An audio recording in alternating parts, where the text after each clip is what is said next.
And we are back with an all-new playoff edition of Buckets and Dimes, Nuts and Bolts Sports NBA podcast. Of course, it's Joe Cardoza here, joined as always by my good friend Patrick Hillwig. What's going on, man? Not too much, man. Just enjoying these last couple series before we get to the finals. I'm actually getting ready as well. I'm going on a cruise. I'm going to miss the last two games of the finals, so I'm trying to get all the basketball I can in right now, so that way I know what's going on and I can be up on everything. Well, it has not been disappointing. We had one playoff series in the conference finals that was less than desirable for some people, and we have another one in the Eastern Conference, which has been a really, really exciting matchup. We actually have a guest coming on the show later on to talk about the Eastern Conference Finals, more importantly, her beloved Milwaukee Bucks. But as always, we want to start off with the NBA news and notes, some of the things that are going on around the association. Of course, we had the Minnesota Timberwolves take off the interim tag on Ryan Saunders. They're going to retain him. They re-signed him to be the head coach of the Minnesota Timberwolves. We talked about it on our last podcast, Pat. Now, I don't know, man. I got a feeling there's some things are going on down there in New Orleans. I mean, they got a brand new president of operations in David Griffin. And now they went out and got Trajan Langdon to be their general manager. They're putting some money into the facilities in New Orleans. They're doing a lot of things that are getting them Zion Williamson ready. Potentially, maybe, I know I'm crazy for saying this, keeping Anthony Davis ready, and also free agents. I see a lot of positive moves going on in New Orleans. That Duke connection is real, man, with Trajan Langdon. You know, now that you got Zion coming there, hopefully, more than likely, it's real. So I think that's another reason what they are trying to keep him there. So I really think that's a smart move. Oh, the brotherhood. It's all Duke's all about all the time. And you also had some disappointing news. We hope the best for him. Tariq Evans was suspended from the NBA for 2 years for violating the anti-drug policy that the NBA has. So the Indiana Pacers forward will not be in the league for the next 2 years. We hope he gets the help he needs so he can come back and be the NBA player we all know and love. For sure. Now, we also had some exciting news going on as far as all defensive teams being named, award finalists are being named as well. So kind of give us a breakdown on that, Pat. Oh, man. We've talked about it all year long. You know, it's gone back and forth. Joel Embiid, Harden, Giannis, Paul George. Well, they finally named the finalists for all the different awards. We have Giannis Antetokounmpo, James Harden, and Paul George, all finalists for the most valuable player. Defensive player of the year, we got two of the same guys from the MVP as well. We got Giannis, Paul George, and Rudy Gobert, again, up for the defensive player of the year. That guy is just a stone wall when it comes to defense. Coach of the year, of course, Mike Budenholzer of the Bucks, Michael Malone of the Nuggets, and Doc Rivers of the Clippers, who did a phenomenal job this year. I would agree with that, for especially sure. with the trades that they made and the lot, and the roster that they had. To see the Clippers make it, to the playoffs and do well was good. Of course, Rookie of the Year. I mean, come on. Luka Doncic, Trae Young, and DeAndre Ayton. That was easy.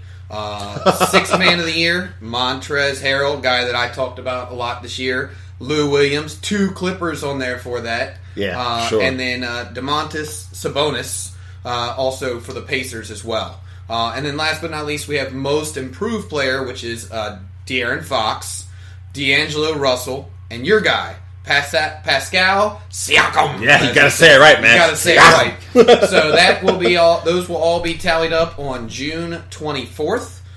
So we look forward to seeing that. And speaking of those things, I know you got a little bit more to it, but as far as the NBA first, NBA rookie team, first team.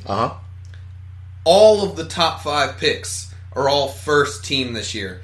The last time that happened, let's go way back to 1984. You got number 1, you got Hakeem Olajuwon. Number 2, Sam Bowie. Number 3, MJ. Doesn't even need a name, just initials. 4, Sam Perkins. And 5, Charles Barkley. So in that draft, we have 3 Hall of Fame players. So that says a lot for Ayton at 1 last year. Marvin Bagley III, Trae Young, Luka Doncic, and Jaren Jackson Jr. as well. Yeah, and then we also, I have to agree, I mean, it's a lot of hotly contested battles in that. I mean, Most Improved Player, I love what I saw from De'Aaron Fox this season, but Pascal Siakam had a great year as well. The MVP, I mean, we could have a whole podcast talking about the MVP award and who should win that and why. So that just shows there's a lot of competitive basketball this year. That's what I got when I read the list and you read the list of names. of different categories, it shows me that this year the NBA was super competitive. You also had the all-defensive team named today.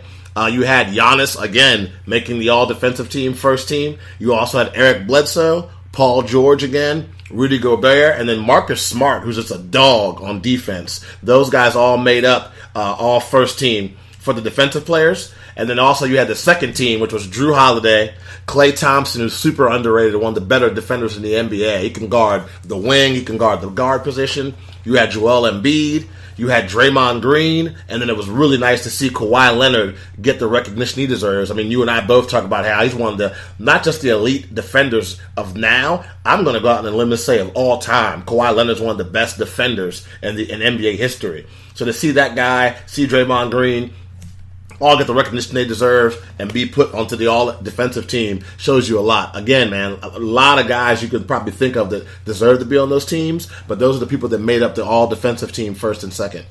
Yeah, I mean, you said it. I mean, we've seen his play just throughout this series that we're in right now with the Bucks. I mean, Kawhi Leonard, they call him the Claw for a reason.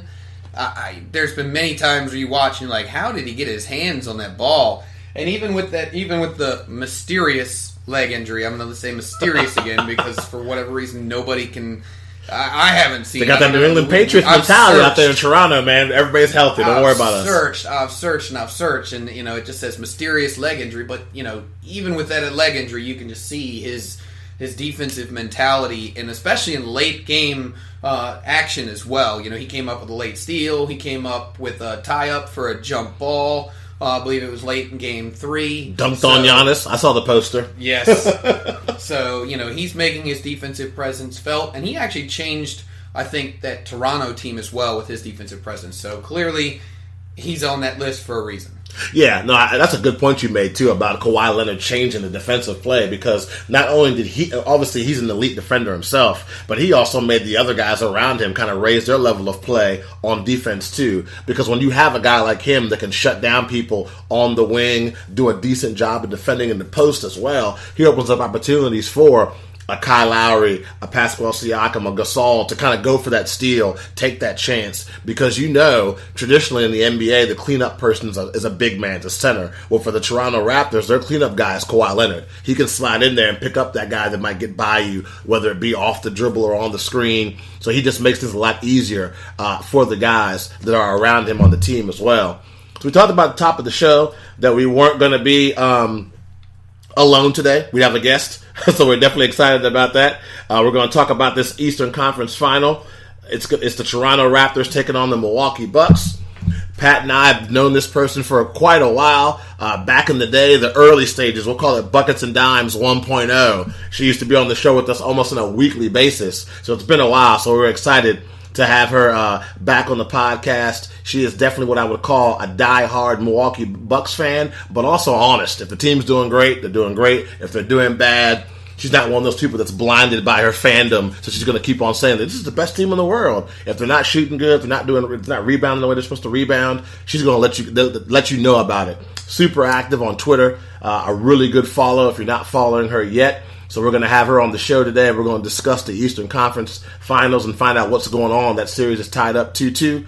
We have Game 5 in Milwaukee on Thursday, which is a really big one. I mean, I got a text. I like to save people's text messages when I get them. So if things come to fruition or if things blow up in their face, I am quick to be like, remember you said? So my man Pat yesterday sent me a text that said, if Milwaukee does not win on Thursday, it's over, he said. He didn't say tough series. He didn't say it's going to 7. If Milwaukee doesn't win on Thursday, the text message said, it is over. Hold on, let's you are correct. I did say that. But hold on, and there's been this thing lately where that's been happening. Actually, it's funny you brought that up because I saw this, and it was there was an article about Zion Williamson. Okay, and they were talking about Zion Williamson and signing autographs. And the article said, the original article that I read said Zion Williamson said he would sign all autographs because he remembered.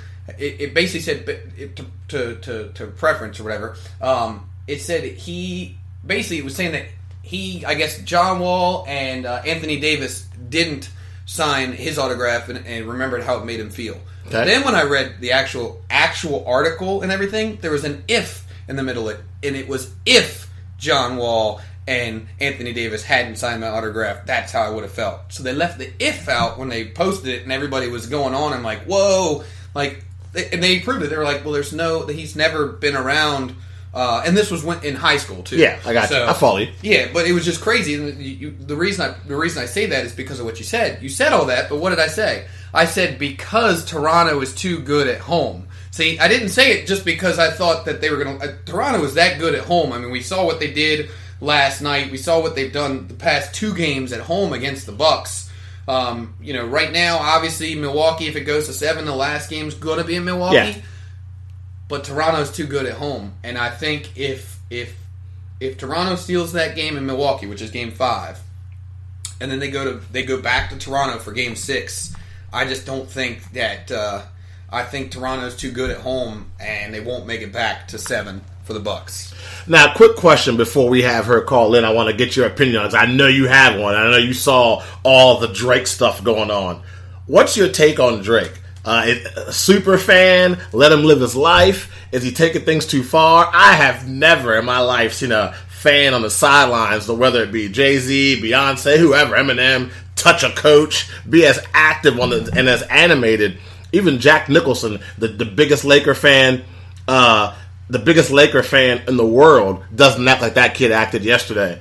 So what are your thoughts, real quick? I'm going to take a sip of my drink before I answer this question. Okay. Because I've got... you can see the look on my face. I wish... I do.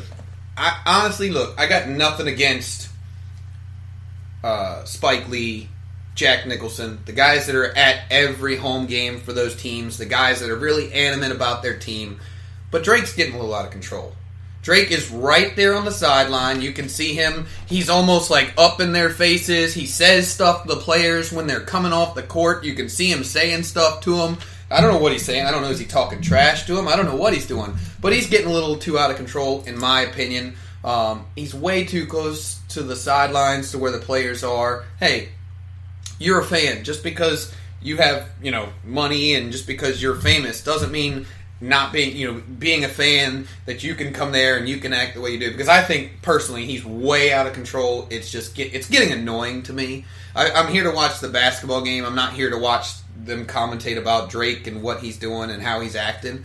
So it's getting too much for me. I want to watch basketball. That's what we're there for. And I understand you got fans heckling players all the time. Whether they're famous or not, there's fans in the stands saying all sorts of stuff. When you watch them shooting free throws, have you ever seen the guys? There's a guy like throwing a ball like back and forth with 2 hands just trying to get people's attention. They're waving those little balloon things back and forth. So they're doing all sorts of stuff to distract the players. And that's fine. But I think Drake is getting a little too close and up personal for some of the players, for my taste. I'll save my opinion because at this time I want to welcome our guests to the show. Like I said, not just an ultra Milwaukee Bucks fan, but an uber NBA fan. So we want to welcome JP to the show. JP, what's going on? Thanks so much for joining us. I think it is getting a little, it's a little much, but again, he is the global ambassador. He is paid, that team pays him. He is on the Raptors payroll. So him, putting his shoulders on Nick Nurse's, or hands on Nick Nurse's shoulders, that doesn't bother me as much. I think it was maybe Pat who had alluded to during the free throws. You feel like he's going to pop out of his seat. And I mean, if his feet go on that floor, then I got an issue with it. Then I have an issue with it because that is impeding the game. But from just a Raptor standpoint, he's more than a super fan because he's on their payroll. Yeah, good point. I think a lot of people forget about the fact that he is a member of that organization. So, of course, the topic of conversation right now is the Eastern Conference Finals, Milwaukee Bucks and Toronto Raptors. I kind of want to get from you. Series is tied up 2-2. We got into Toronto. It was a 2-0 Bucks lead. I don't know about anybody else on this podcast right now, but I thought we might have a potential sweep. What has happened the last 2 games to Milwaukee? Well,